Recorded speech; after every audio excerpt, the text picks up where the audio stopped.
Hi. మన గత చరిత్రను, నేటి తరానికి తెలియని గత వైభవాన్ని, మరుగున పడిపోయిన చారిత్రక ఆనవాళ్ళ అవశేషాలను వెలుగులోకి తీసుకురావడం మీకు ఇష్టమైతే మా ఓరుగల్లు అందాలు ఛానల్కు స్వాగతం, సుస్వాగతం. ఇప్పుడు మనం చూడబోయే అద్భుత ఆలయ చరిత్రను తెలుసుకోవాలంటే వీడియో ఎండ్ వరకు చూడండి.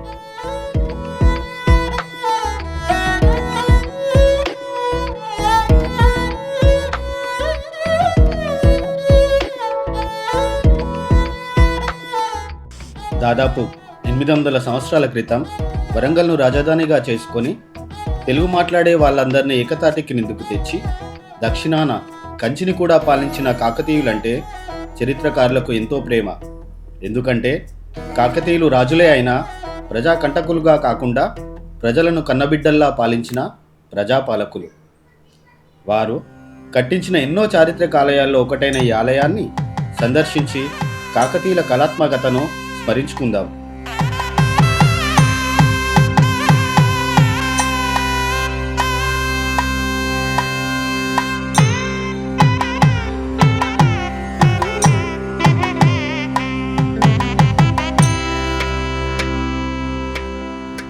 ఈ ఆలయానికి వెళ్ళాలంటే వరంగల్ నుండి 40 కిలోమీటర్ల దూరంలో ములుగు రూట్లో జాకారంలో ఉంటుంది. ఈ ఆలయం 13వ శతాబ్దంలో నిర్మించబడింది. ఈ ఆలయం కూడా రామప్ప లాగానే ఎర్రరాయితో నిర్మించబడింది.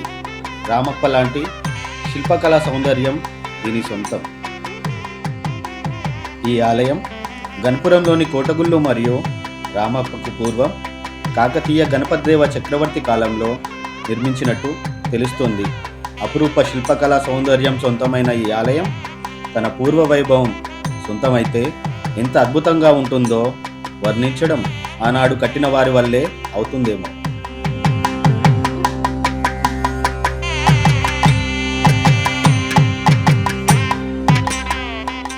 వరంగల్ ములుగు రహదారి ప్రక్కన జాకారం అబ్బాపురం రోడ్లో కాకతీయులు నిర్మించిన ఈ ఆలయం రామప్ప కోటగుళ్ళు లాంటి అపురూప శిల్పకళా నిలయాలకు నాంది పలికిన ఆలయంగా మనం చెప్పుకోవచ్చు.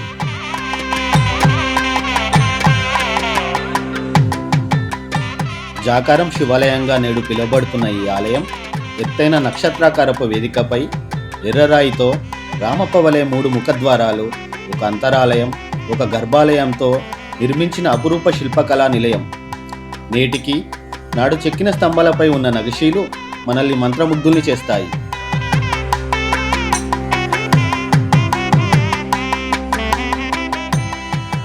ప్రతి స్తంభంపై ఉన్న గజకేసరి, హంస శిల్పాలు, పుష్పాలు, లతలు, తీగలు, గొలుసుల చెక్కడాలు అద్భుతం. ప్రతి స్తంభంపై 4 దిక్కులా వేలాడే పడగవిప్పిన నాగులు మనల్ని అబ్బురపరుస్తాయి.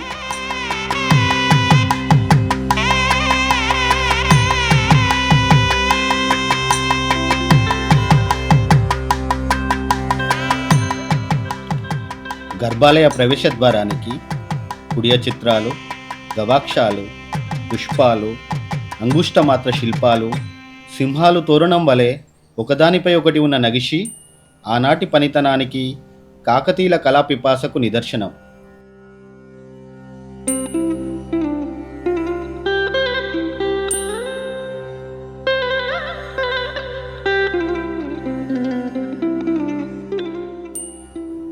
ద్వారానికి ఉన్న చెక్కడాలు సూక్ష్మకళకు, నైపుణ్యానికి, ఆనాటి కళాకారులు మరియు కాకతీయుల కళకు నిదర్శనం.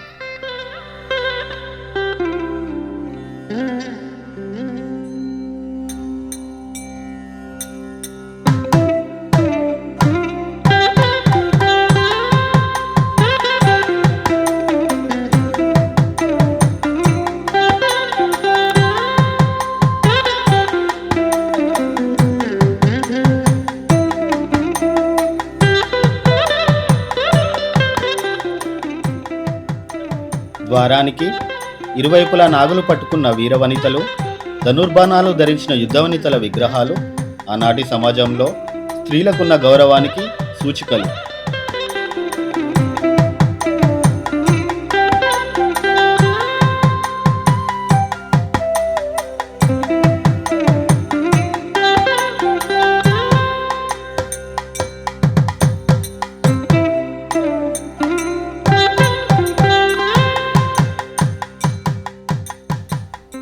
గర్భాలయ ద్వారంపై ఉన్న కాళికా విగ్రహం, శివుని ప్రతిమ, ఆయనను సేవిస్తున్న బ్రహ్మ విష్ణు గణేశుల విగ్రహాలు, పరిచారికలు, వాయిద్యకారుల విగ్రహాలు భక్తులను చూపర్లను సమూహపరుస్తాయి. ద్వారంపై ఉన్న మకర తోరణాలు, లతలు, వివిధ ఆకృతులు నిజంగా అద్భుతం.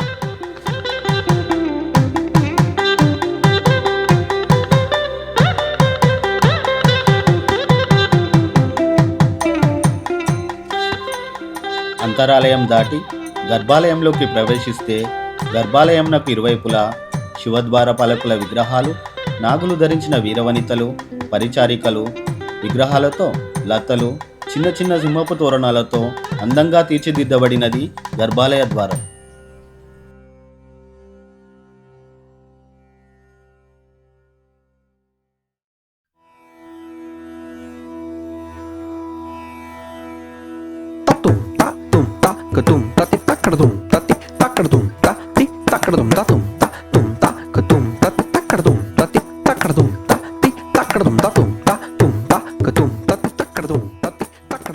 గర్భాలయంలో శివలింగం చుట్టూ ఎక్కడా లేని విధంగా దీపపు అలంకరణ గోడపై అందంగా పూలు తీగలతో మనోహరంగా చెక్కబడింది.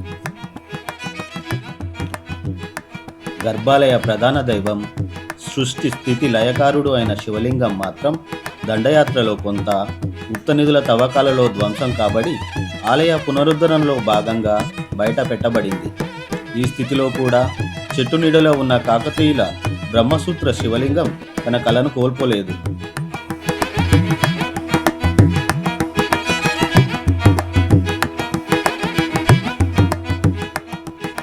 ఈ ఆలయాన్ని కాకతీయుల పతన సమయంలో దండయాత్ర చేసిన ఢిల్లీ సుల్తాన్ సైన్యం చేతిలో తీవ్రంగా ధ్వంసం చేయబడింది.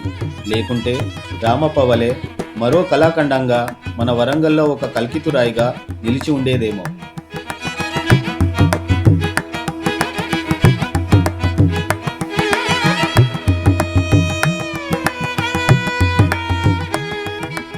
గర్భాలయం పైకప్పుకు ఉన్న నక్షత్రాకారపు చెక్కడాలు, మధ్యలో చొచ్చుకు వచ్చిన పద్మం చుట్టూ చెక్కబడిన పూరేకులు, గోడకు చెక్కిన నక్షత్రాలు ఎంతో అందంగా అద్భుతంగా పొందుపరచడం మనల్ని మంత్రముగ్ధుల్ని చేయకమానదు.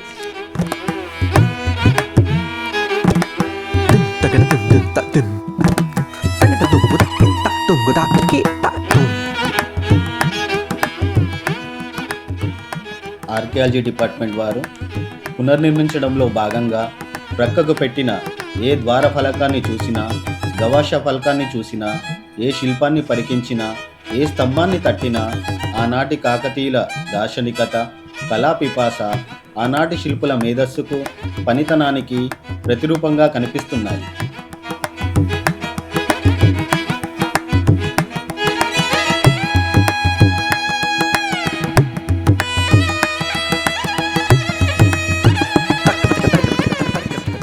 అలాంటి అపురూప శిల్పాలు, ఆలయ స్తంభాలు, పైకప్పు బీమ్లు, పైకప్పు వాడిన అద్భుత చెక్కడాలు కలిగిన రాతి ఫలకాలు నేడు పునర్నిర్మించడం ఆలస్యమైన కొద్దీ మట్టిలో కలిసిపోయి మన చరిత్రను దూరం చేసే ప్రమాదం ఎంతో ఉంది.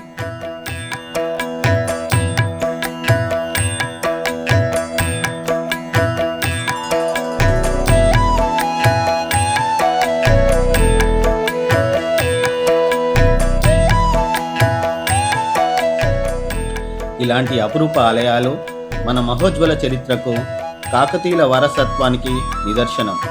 మన భావితరాలకు మనం కాపాడవలసిన ఆస్తి, నిజమైన తెలంగాణ అస్తిత్వం ఇవి.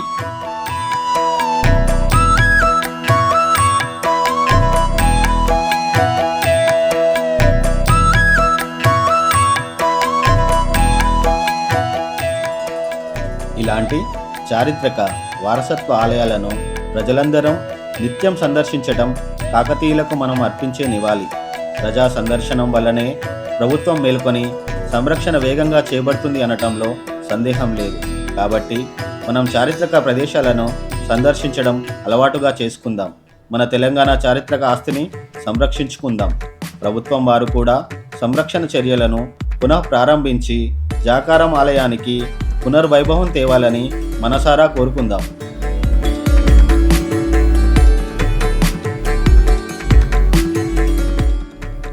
ఇలాంటి మరిన్ని పురాతన చారిత్రక వీడియోస్ కోసం మమ్మల్ని ఆదరించగలరు.